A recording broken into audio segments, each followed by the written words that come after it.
Les invito entonces a abrir su Biblia en el libro de Juan. Recuerden que estamos en esta serie, Discípulos, un reflejo de Cristo. Y les invito a abrir su Biblia en el capítulo 16. Hoy día corresponde continuar con la serie desde el verso 16 al verso 24. Gracias, Luis. Me estaba quemando ya. Gracias. No, pero bien, todo bien. ¿Están calentitos ahora? ¿Sí? Qué bueno. ¿No? ¿Quién dijo no? Ah, no, perdón. Reina Valera 1960, ¿no es el Salmo 31, 24? Juan 16, del 16 al 24. Gracias, mi hermano. Dice así: todavía un poco y no me veréis. Y de nuevo un poco y me veréis, porque yo voy al Padre. Entonces se dijeron algunos de sus discípulos unos a otros: ¿qué es esto que nos dice? Todavía un poco y no me veréis, y de nuevo un poco y me veréis. ¿Y por qué yo voy al Padre?, decía. Pues, ¿qué quiere decir con todavía un poco? No entendemos lo que habla. Jesús conoció que querían preguntarle y les dijo: ¿preguntáis entre vosotros acerca de esto que dije? Todavía un poco y no me veréis, y de nuevo un poco y me veréis. De cierto os digo, que vosotros lloraréis y lamentaréis, y el mundo se alegrará. Pero aunque vosotros estéis tristes, vuestra tristeza se convertirá en gozo. La mujer, cuando da a luz, tiene dolor, porque ha llegado su hora. Pero después que ha llegado a luz un niño, ya no se acuerda de la angustia, por el gozo de que haya nacido un hombre en el mundo. También vosotros ahora tenéis tristeza, pero os volveré a ver, y se gozará vuestro corazón, y nadie os quitará vuestro gozo. En aquel día no me preguntaréis nada. De cierto os digo, que todo cuanto pidiereis al Padre en mi nombre, os lo dará. Hasta ahora nada habéis pedido en mi nombre. Pedid y recibiréis, para que vuestro gozo sea cumplido. ¿Qué les parece? Bienvenido, hermano. Que llegó un amigo. Bueno, tengo otro amigo también ahí atrás que hoy día nos acompaña. Espero en el Señor que toque sus vidas. Amén.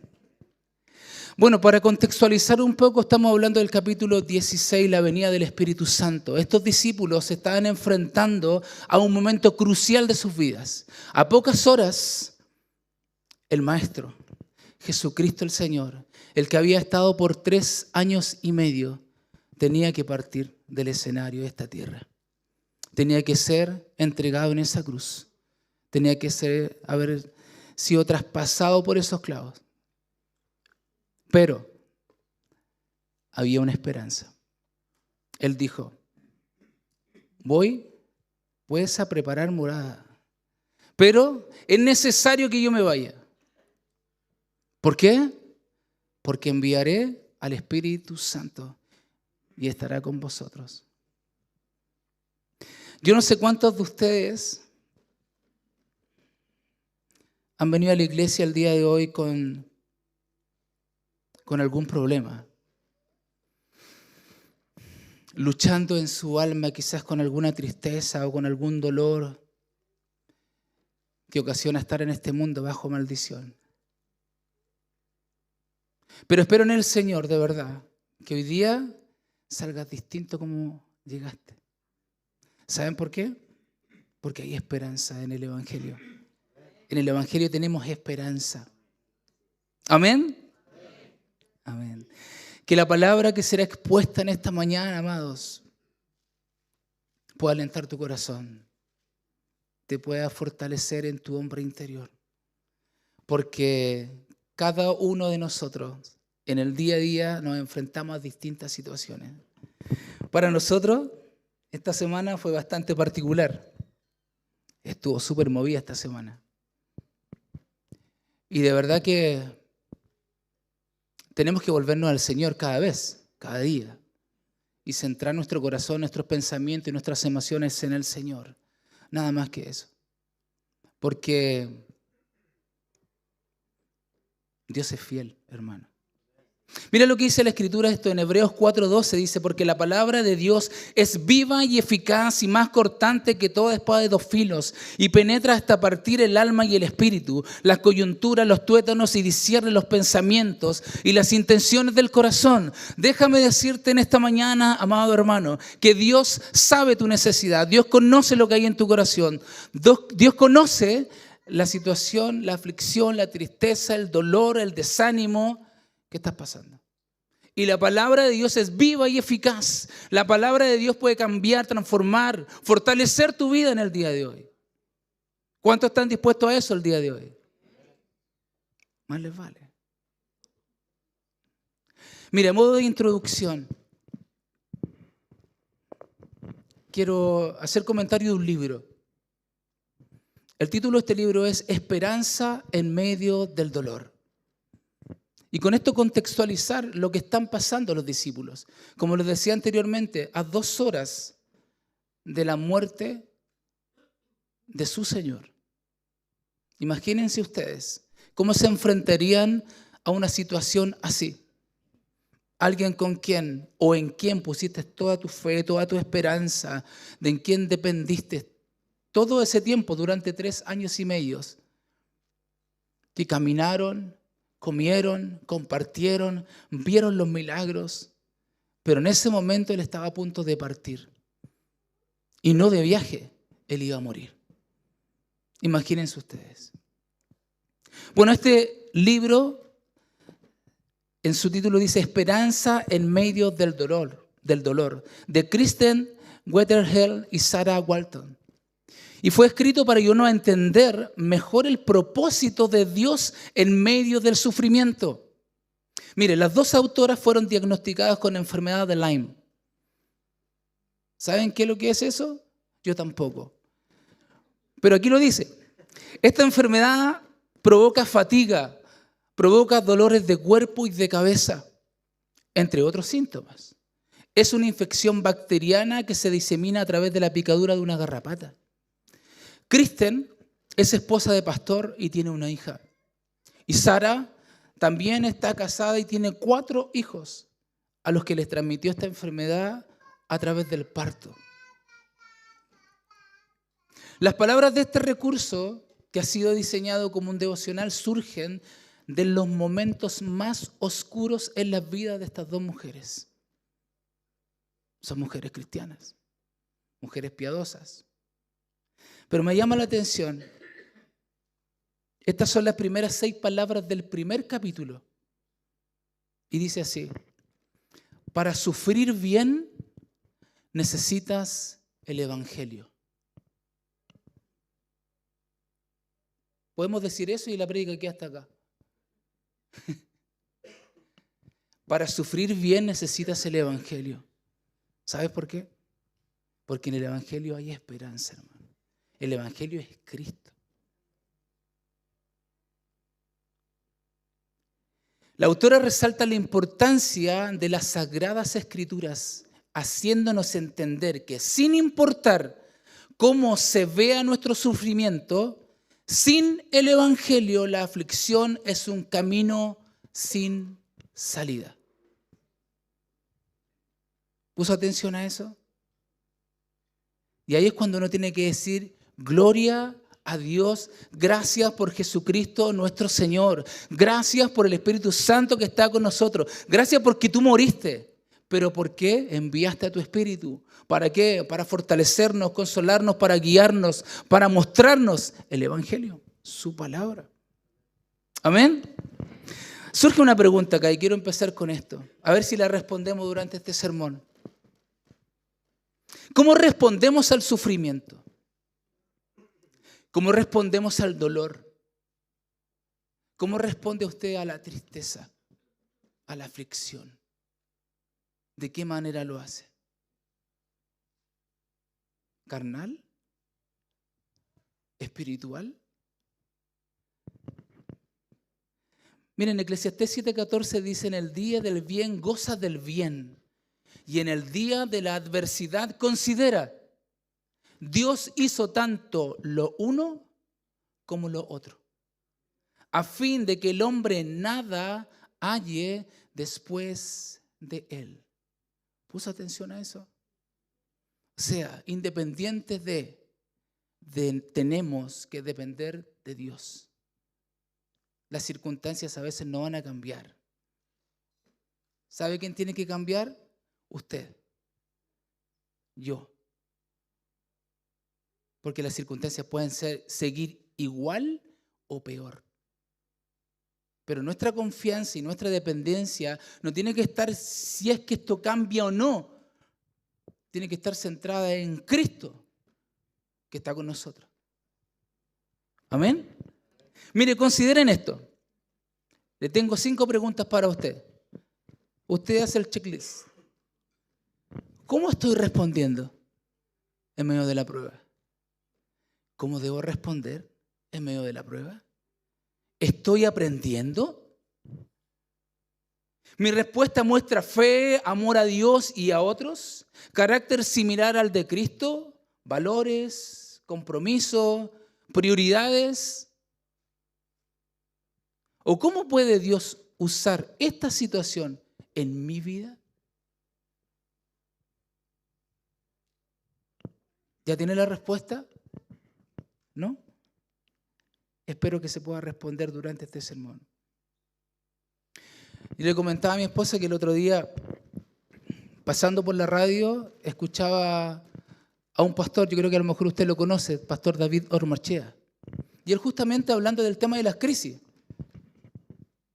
Y él decía que el hombre maduro, en Cristo obviamente, en medio de las circunstancias o las tribulaciones o las aflicciones de la vida, puede sacar lo mejor de él.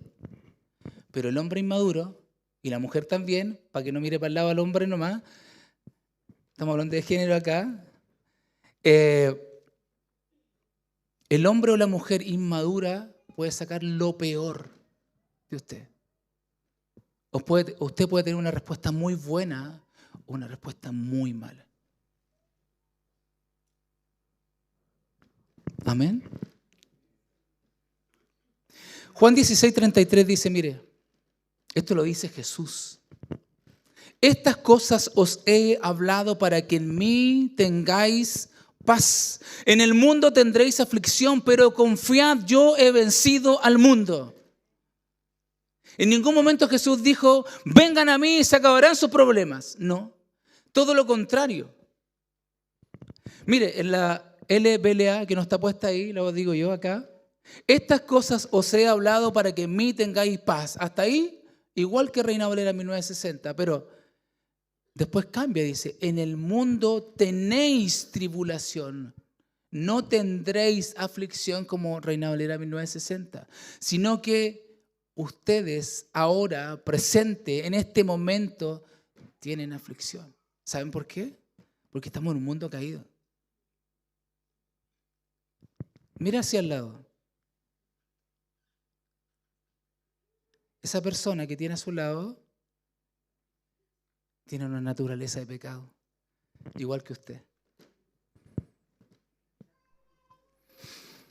La mayoría de las personas, amados hermanos, pueden soportar una prueba si pueden ver el final de la prueba. Pero cuando usted no sabe qué va a pasar más allá, pierde su esperanza y usted se aflige porque no sabe cómo termina esta cuestión. Les digo algo, el Señor sí sabe cómo termina todo esto. Tenemos que confiar en Dios. Amén. Miren, Proverbios 13:12 dice, pues la esperanza que se demora es tormento al corazón. Porque nos atormenta, no sabemos cómo termina esto. ¿En qué momento para? Por favor, Dios, respóndeme. Pero tenemos que confiar en el Señor. Miren las palabras de Job Él se lamentaba así en medio de las pruebas. Y mis días fueron más veloces que la lanzadera del tejedor y fenecieron sin esperanza. ¿Dónde pues estará ahora mi esperanza? ¿Y mi esperanza quién la verá? Me arruinó por todos lados y perezco. Y ha hecho pasar mi esperanza como árbol arrancado. Yo creo que usted conoce la historia de Job y todas las situaciones que tuvo que vivir. Pero hubo desesperanza en algún momento. Pero si usted lee el capítulo 42, ¿cómo termina? Dio oídas, te había oído, pero ahora mis ojos te ven. Ahora entiendo todo. Antes no entendía nada. Y los discípulos así estaban en ese momento. Ellos no entendían nada de lo que estaba pasando. Mire lo que dice el salmista, el Salmo 42, verso 5. ¿Por qué te abates, oh alma mía, y te turbas dentro de mí? Espera en Dios, porque aún he de alabarle, salvación mía y Dios mío. ¿Cuántas veces tenemos que decirle a nuestra alma, alaba a Dios, glorifica al Señor? ¿Qué importa lo que pasa al lado? Humillaos pues bajo la poderosa mano de Dios y Él os exaltará cuando fuere tiempo.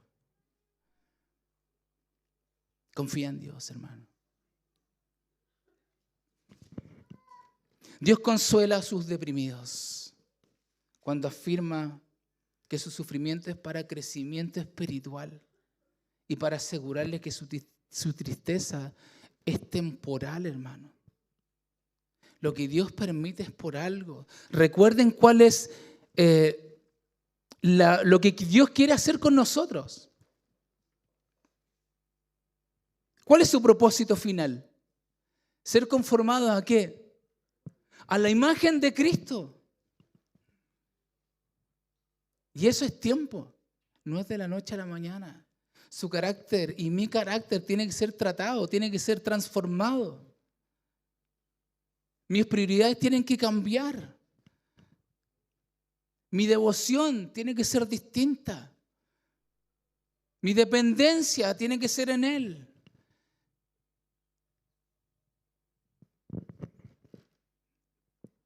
Hebreos 11:1 dice, es pues la certeza de lo que se espera, la convicción de lo que no se ve. ¿Usted ve algo ahora? ¿Tiene fe en el Señor? Bueno, la fe es eso, es la certeza. Yo estoy convencido porque Dios lo dijo. Y si Él lo dijo, eso es. Amén. El mundo pasa y sus deseos. El que hace la voluntad de Dios permanece y su palabra permanece para siempre. Sus promesas son reales, son verdaderas, amados hermanos. Mire lo que dice Hebreos 12 del 1 al 2. Por tanto nosotros también, teniendo en derredor nuestra tan grande nube de testigos, despojémonos de todo peso y del pecado que nos asedia y corramos con paciencia la carrera que tenemos por delante. Puesto los ojos, ¿dónde? En Jesús, el autor y el consumador de la fe, el cual por el gozo puesto delante de Él sufrió la cruz. Por eso les dijo a sus discípulos, es necesario, chiquillos, es necesario que yo me vaya. O si no, no puedo enviar el Espíritu.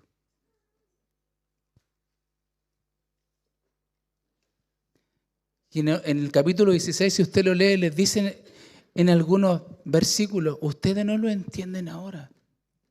No lo entienden. Y estaban a 2 horas, quizás algunas horas de esto, de la pasión de Cristo, y ellos tampoco lo entendían. Puesto los ojos en Jesús, el autor y consumador de la fe, el cual por el gozo puesto delante de Él sufrió la cruz, menospreciando el oprobio, y se sentó a la diestra del trono de Dios. Jesús, debido a su amor perfecto hacia sus discípulos,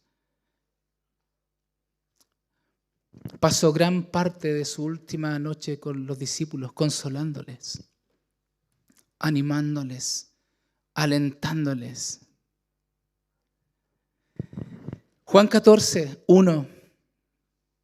No se turbe vuestro corazón. ¿Se acuerdan de esa predicación? No se turbe vuestro corazón. ¿Creéis en Dios? Creed también en mí. El verso 18 dice, no os dejaré huérfanos, vendré a vosotros. Todavía un poco y el mundo no me verá más, pero vosotros me veréis, porque yo vivo, vosotros también viviréis. Él estaba poniendo esperanza en el corazón de los discípulos. Él estaba animando, alentando sus corazones, porque obviamente Jesús sabía a lo que se tenía que enfrentar, pero los discípulos no tenían idea. Y a lo mejor usted no tiene idea a lo que le toca el día de mañana. Pero ¿sabe quién? ¿Sabe? Dios. Por eso tenemos que depositar nuestra vida, nuestra fe en el Señor.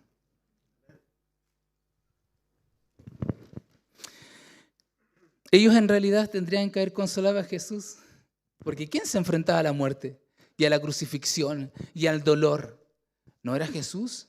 Pero sin embargo era todo al revés. Jesús consolando a sus discípulos. Él enfrentaba la prueba de la cruz a solo unas pocas horas. Sin embargo, los discípulos veían este acontecimiento desde una perspectiva egoísta. Por favor, no te vayas. Lo estamos pasando también acá.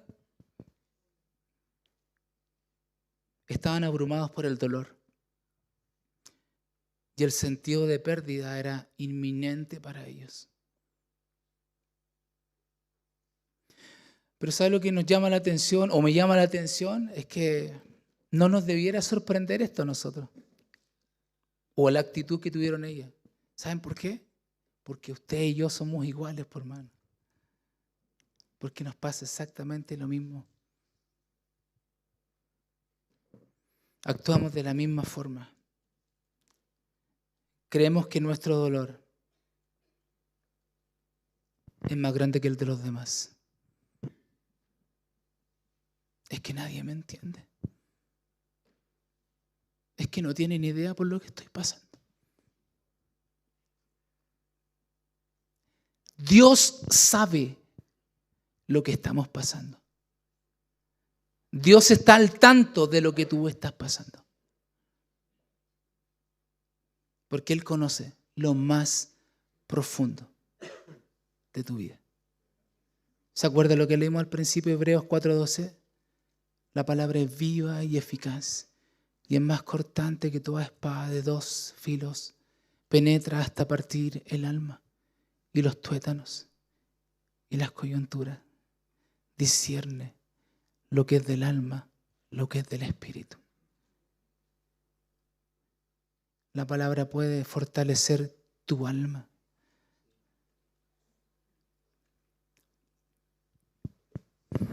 Mateo 17, 22 y 23 dice, estando ellos en Galilea, Jesús les dijo, el Hijo del Hombre será entregado en manos de hombres y le matarán, mas al tercer día resucitará. Y ellos se entristecieron en gran manera. Marcos 10, 33 dice, y 34, he aquí subimos a Jerusalén, y el Hijo del Hombre será entregado a los principales sacerdotes y a los escribas, y le condenarán a muerte y le entregarán a los gentiles, y le escarnecerán, le azotarán y escupirán en él y le matarán. Mas al tercer día resucitará. Los discípulos habían escuchado estas palabras repetidas veces de que Jesús iba a morir y que iba a resucitar. Pero ellos no estaban listos para cuando pasó lo que pasó.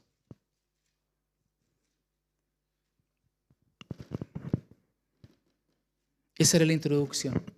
Vamos al sermón del día de hoy. ¿Muy larga?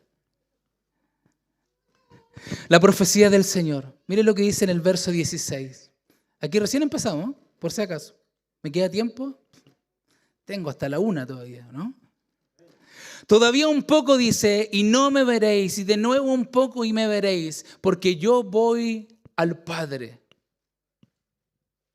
¿Qué quiere decir esto? ¿Entienden lo que está diciendo aquí el maestro? ¿Me pueden responder esto? ¿Lo entienden ustedes o no?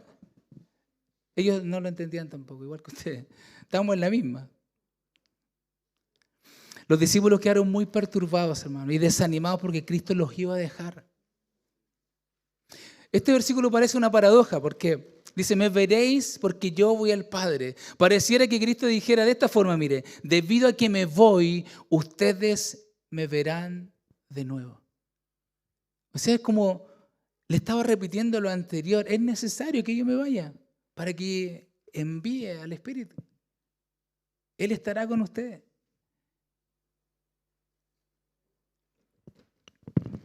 Primero, le verán de nuevo después de su resurrección de entre los muertos, pero también le verán. ¿Cómo es eso? Le verán de nuevo y le verán. Pero cuando el Espíritu venga a morar con ellos, cambiaría la vista física por una percepción ya espiritual. ¿Porque usted ve a Jesús? No. ¿Y en el Espíritu usted lo ve? Sí. Lo vemos a través de la Escritura. Y sabemos que Dios está con nosotros. Porque su Espíritu está con nosotros, ¿cierto? Gloria a Dios por eso, porque nosotros tenemos la historia completa y conocemos todo el plan. Los discípulos no.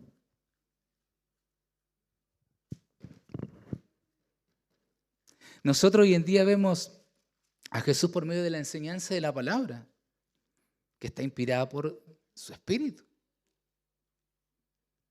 Mis palabras son espíritu y son vida, dijo, ¿cierto? A lo que las haya. Juan 16:7 dice, pero yo os digo la verdad, os conviene que yo me vaya, porque si no me fuera, el Consolador no vendría a vosotros, mas si me fuere, os lo enviaré. Era necesario entonces. Jesús estaba hablando de la obra del Espíritu, hermano, en el mundo y en la iglesia. ¿Se acuerdan lo que hablaba el pastor, nuestro pastor la semana anterior? El Espíritu les convencerá de pecado, de justicia y de juicio. El Espíritu Santo es el que convence de pecado. La predicción que se encuentra en estos versículos del 16 al 24 se refiere a Jesús. Lo que Jesús dice en este pasaje acerca de Él nos recuerda, mire, Juan 14:19. Lo vimos hace unos sermones atrás nomás. Todavía un poco, se parecen estas palabras, ¿no? Y el mundo no me verá más, pero vosotros me veréis. Porque yo vivo, vosotros también viviréis.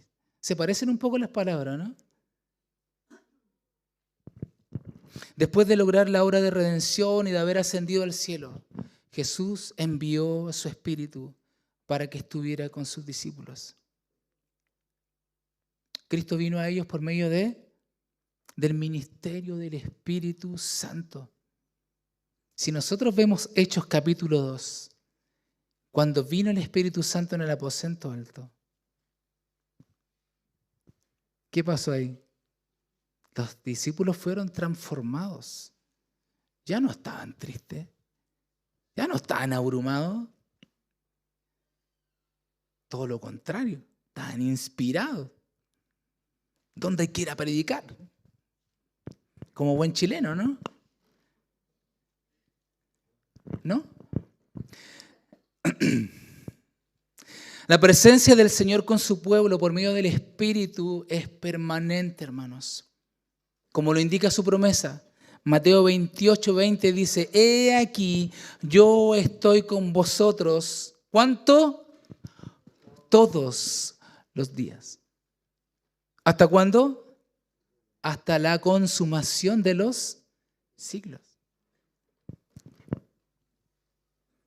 El sufrimiento entonces sería solo un poco, un breve tiempo.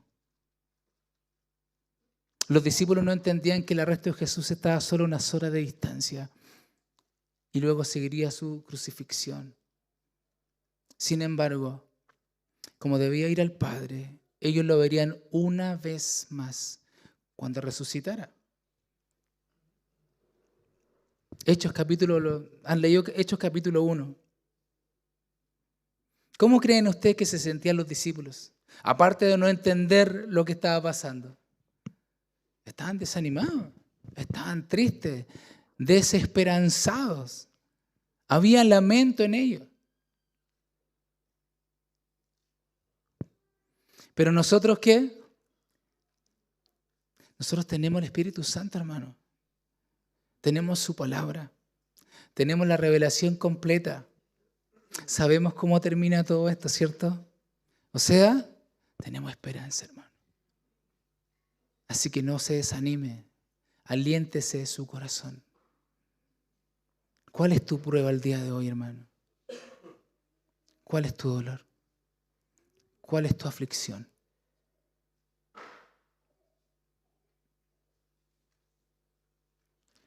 Déjame decirte una cosa.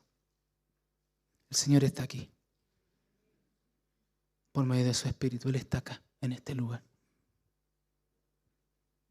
Y Él te quiere consolar.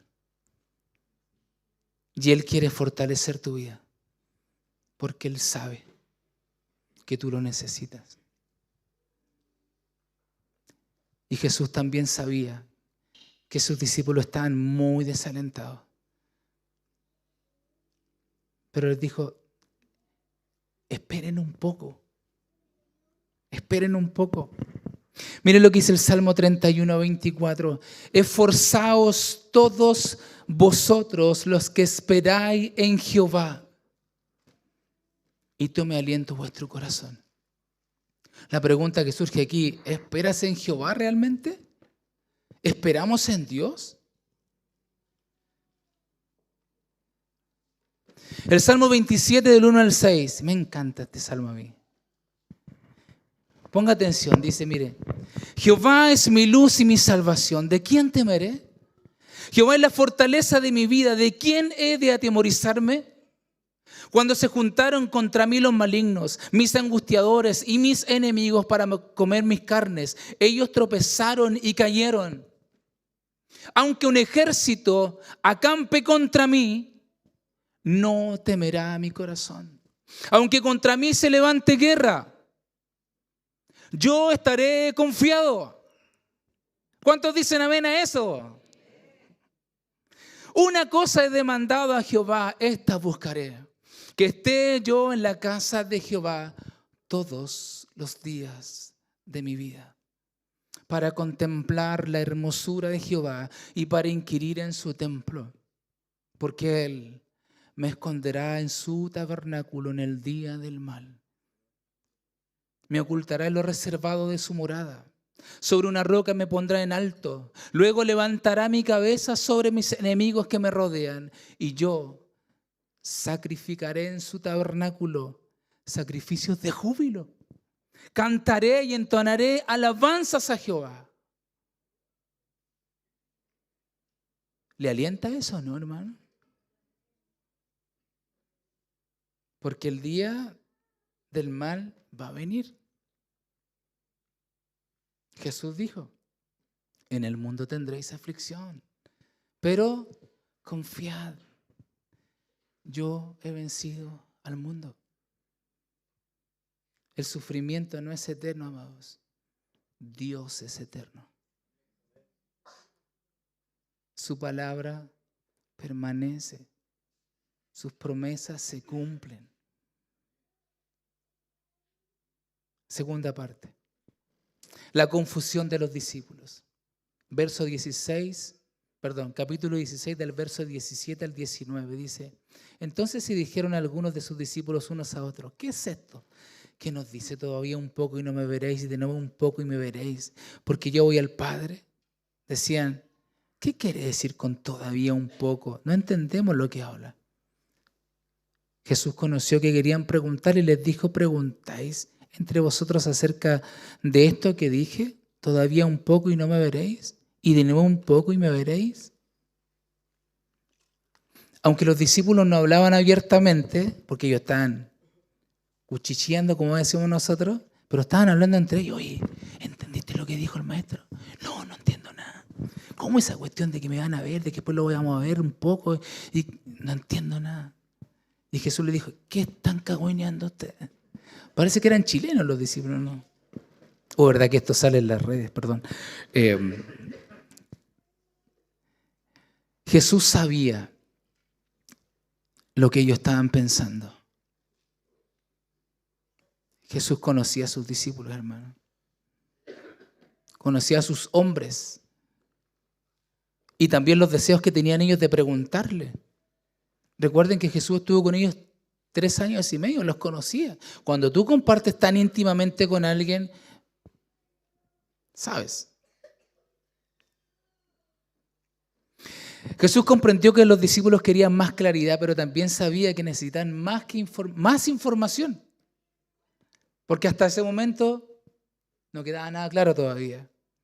Necesitaban que sus corazones y sus mentes estuvieran preparados para soportar la crisis que venía. Mire lo que dice Juan 2:25. Jesús hablando, y no tenía necesidad de que nadie le diese testimonio del hombre, pues él sabía lo que había en el hombre. Por eso les decía hace un rato atrás, Dios conoce, hermano, nuestro corazón. Dios sabe los padecimientos que tenemos. Dios sabe la aflicción de espíritu. Por cuarta vez, en los versos del 16 al 19 se da esta declaración inicial de Jesús. Todavía un poco y no me veréis, y de nuevo un poco y me veréis. Pero llama la atención esto al estudiarlo, que en 3 de ellas este verbo ver aparece 2 veces en cada una. En la primera el verbo es, se lo voy a decir, pero yo creo que no se va a recordar de esto, theoreite. Y en la segunda, obseste. La primera tiene amplia gama de acepciones, pero está empleada especialmente con el significado de observar, o sea, percibir, mirar con los ojos físicos, mientras que el último verbo es usado por Juan como la visión de realidades espirituales. O sea, ustedes me van a ver ahora, pero después no me van a ver, pero sí me van a ver. El verbo cambia. Punto 3. Un ejemplo ilustrativo. Verso 20 al 22, capítulo 16. Ustedes saben que Jesús es el maestro, ¿cierto? ¿Qué mejor ejemplo que el que dio? De cierto os digo que vosotros lloraréis y lamentaréis y el mundo se alegrará. Pero aunque vosotros estéis tristes, vuestra tristeza se convertirá en gozo. La mujer cuando da a luz tiene dolor. Aquí las mujeres se van a acordar de esto. Porque ha llegado su hora. Pero después que ha dado a luz un niño o niña, ya no se acuerda de la angustia por el gozo de que haya nacido un hombre en el mundo. ¿No les pasó a ustedes, madres? Bueno, las que no se inyectaron epidural. También vosotros ahora tenéis tristeza, pero os volveré a ver. Y se gozará vuestro corazón y nadie os quitará vuestro gozo.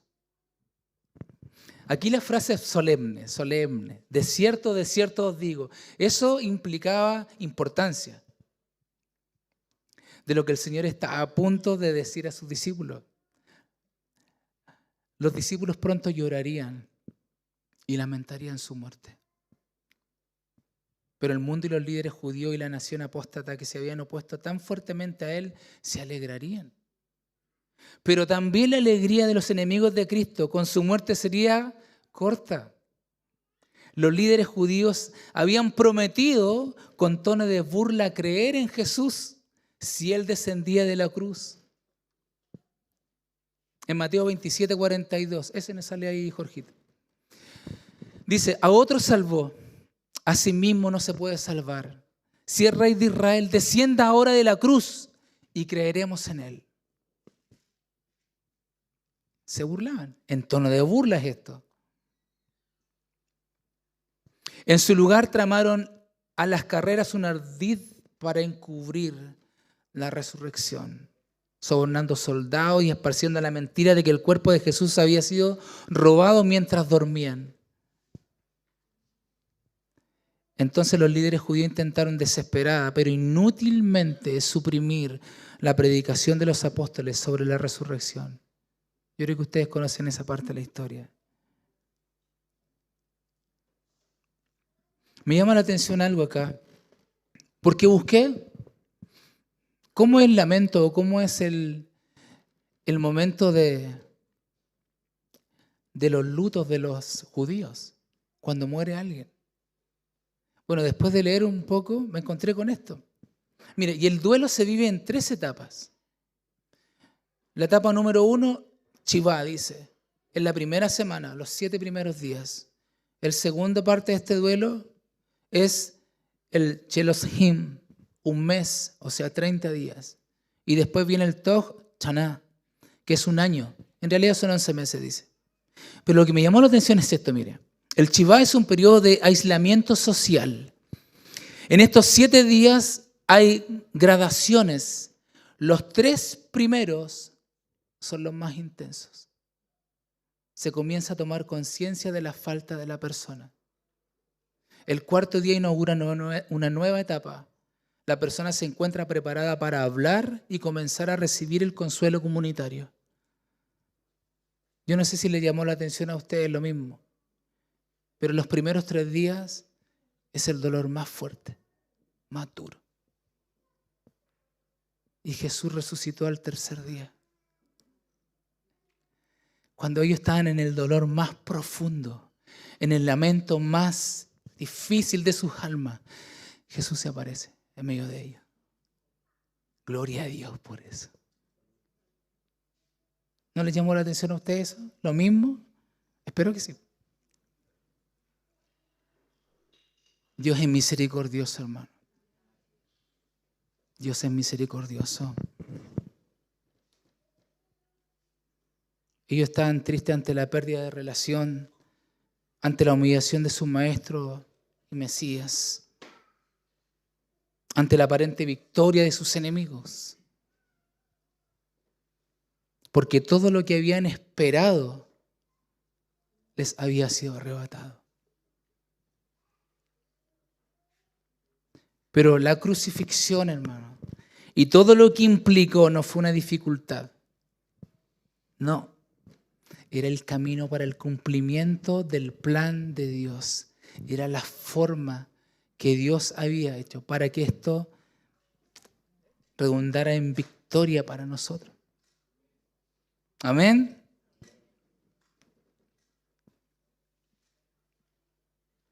Y les dice el maestro, su tristeza se convertirá en gozo. Por eso les daba el ejemplo de esta mujer que estaba en parto. Porque hasta el momento es doloroso. Yo he estado ahí. Las 2 veces mis 2 hijos, yo he estado ahí en ese lugar. Es muy doloroso. ¿Quién ha tenido cálculo renal acá? Es doloroso, ¿cierto? El parto es peor. Pero después que nace, es increíble. Todo el dolor se fue.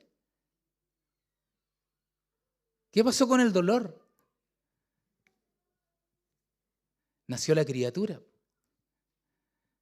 En el buen sentido, por supuesto, ¿cierto? Nació el bebé. Bueno, Cristo murió y nacimos nosotros. Nacimos de nuevo. Yo pensé que se iban a poner feliz, pero bueno, sigamos.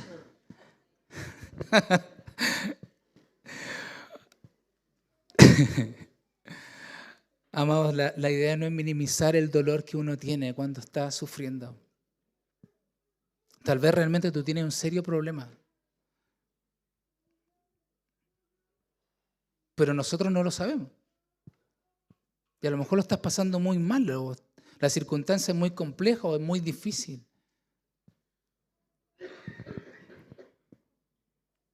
Pero si realmente eres creyente, si en algún momento de tu vida te enfrentaste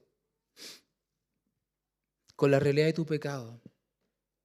Entendiste que solo merecías el infierno, que solo merecías la condenación, pero que en su misericordia Dios te salvó.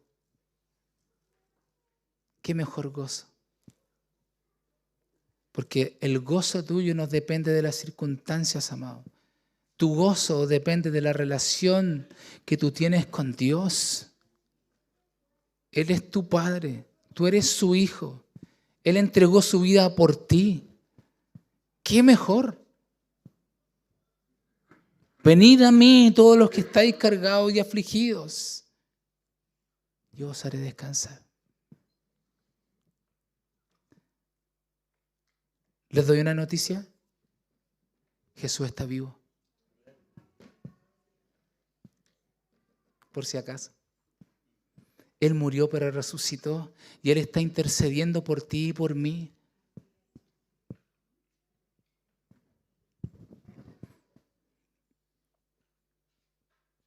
Por esa razón es tan importante que en esta doble promesa Jesús le está diciendo esto, mire, ustedes me verán.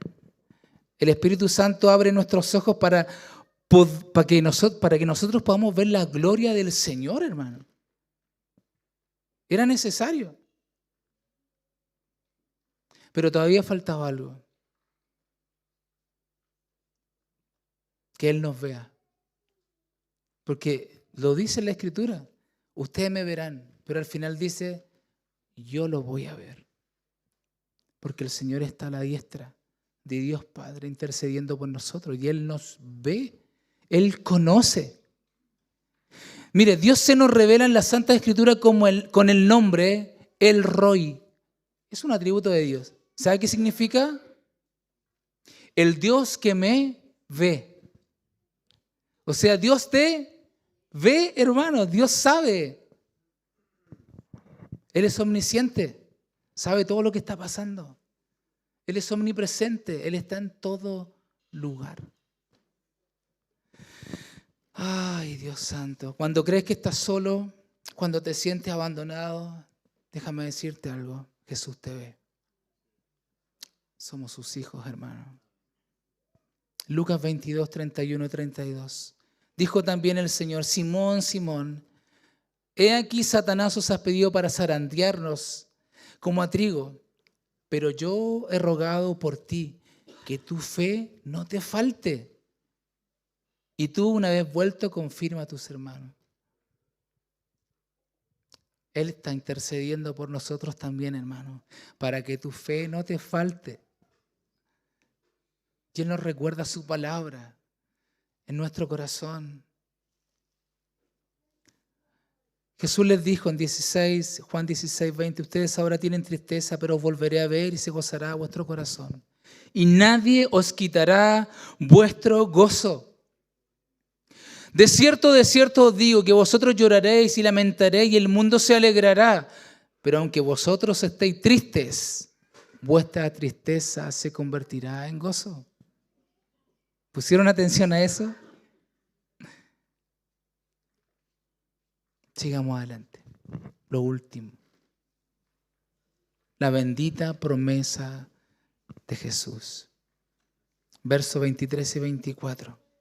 En aquel día no me preguntaréis nada. De cierto os digo que todo cuanto pidierais al Padre en mi nombre os lo dará. Hasta ahora nada habéis pedido en mi nombre. Pedid y recibiréis para que vuestro gozo sea cumplido. En el día en que los discípulos vean al Señor de nuevo, esto en el verso 23, su tristeza se vuelve en gozo. Ellos no iban a preguntar nada. ¿Por qué? Porque le iban a ver. Sin duda los discípulos hicieron muchas preguntas durante los 40 días entre la resurrección y la ascensión. Recuerden ustedes, esto sale en Hechos capítulo 1, verso 3.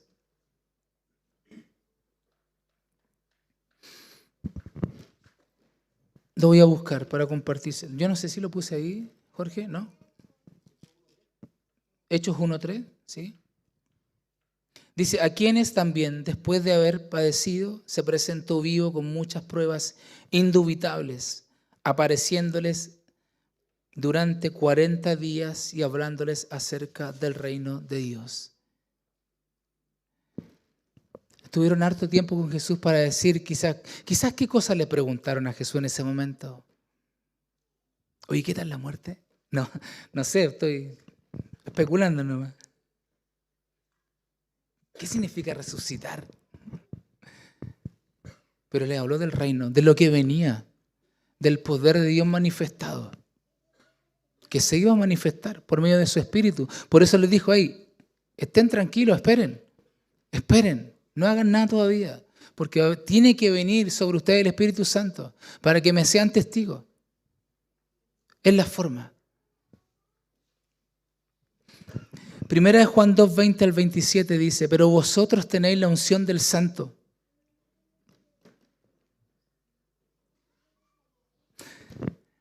Y conocéis todas las cosas.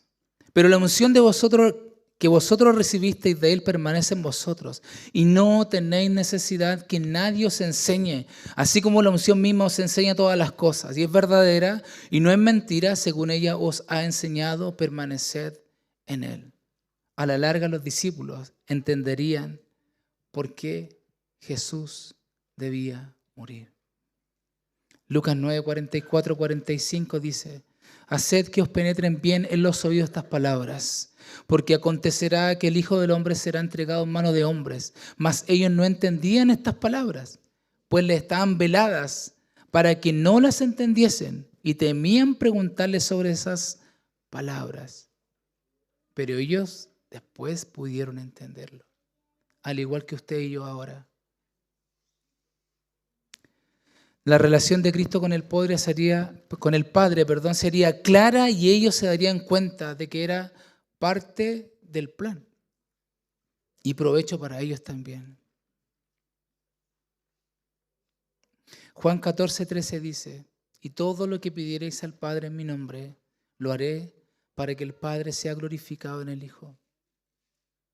Juan 15, 16, no me elegisteis vosotros a mí, sino que yo os elegí a vosotros y os he puesto para que vayáis y llevéis fruto y vuestro fruto permanezca, para que todo lo que pidierais al Padre en mi nombre, Él os lo dé.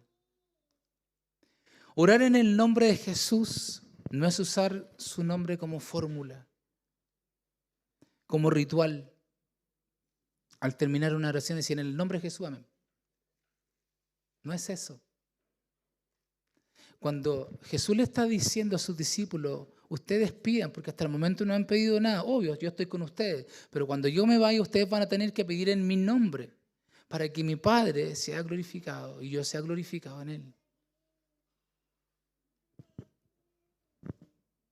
Cuando nosotros oramos, hermano, y nosotros queremos que Dios responda a esa oración, tenemos que orar primero pensando que es la voluntad de Dios, obvio, ¿cierto? Pero que el Hijo sea glorificado en lo que nosotros estamos pidiendo. Si el Hijo es glorificado, su respuesta viene. Amén. Por eso nosotros oramos al final, bueno, pero que se haga tu voluntad, porque el hombre puede pedir cualquier cosa. Total, tenemos que pedir en el nombre de Jesús, nomás será hecho. No, no es así. No es así. La oración respondida con base en la obra terminada de Jesucristo y el surgimiento de la vida obediente, eso es glorificar al Padre. Terminamos, hermano. ¿Se acuerdan de la pregunta que yo le hice al principio? ¿Cómo respondemos al sufrimiento? Al dolor, la tristeza. ¿Tienen una respuesta ya para ello? ¿No? Espero que durante el día se pueda responder. Mire lo que dice Romanos 8:18, con esto ya estoy terminando. Pues tengo por cierto que las aflicciones del tiempo presente no son comparables con la gloria venidera, que en nosotros ha de manifestarse. Y lo último, Romanos 8, 28 al 39. Y quiero que se queden con estas palabras, por favor. Dice, y sabemos que a los que aman a Dios, todas las cosas les ayudan a bien. Esto es, a los que conforme a su propósito son llamados. Porque a los que antes conoció también los predestinó para que fuesen hechos conforme a la imagen de su Hijo, para que Él sea el primogénito entre muchos hermanos. Y a los que predestinó, a estos también llamó, y a los que llamó, a estos también justificó, y a los que justificó, a estos también glorificó. ¿Qué pues diremos a esto? Si Dios es por nosotros, ¿quién contra nosotros? El que no escatimó ni a su propio Hijo, sino que lo entregó por todos nosotros, ¿cómo no nos dará también con Él todas las cosas? ¿Quién acusará a los escogidos de Dios? Dios es el que justifica. ¿Quién es el que condenará? Cristo es el que murió, más aún, el que también resucitó, el que además está a la diestra de Dios, el que también intercede por nosotros. ¿Quién nos separará del amor de Cristo? ¿Tribulación? ¿O angustia? ¿O persecución? ¿O hambre? ¿O desnudez? ¿O peligro? ¿O espada? Como está escrito, por causa de ti somos muertos todo el tiempo. Somos contados como ovejas de matadero. Antes, en todas estas cosas, somos más que vencedores por medio de aquel que nos amó. Por lo cual, decía el apóstol, estoy seguro que ni la muerte, ni la vida, ni ángeles, ni principados, ni potestades, ni lo presente, ni lo porvenir, ni lo alto, ni lo profundo, ni ninguna otra cosa creada nos podrá separar del amor de Dios que es en Cristo Jesús, Señor nuestro. ¡Gloria a Dios! Dale un aplauso al Rey de Reyes, por favor.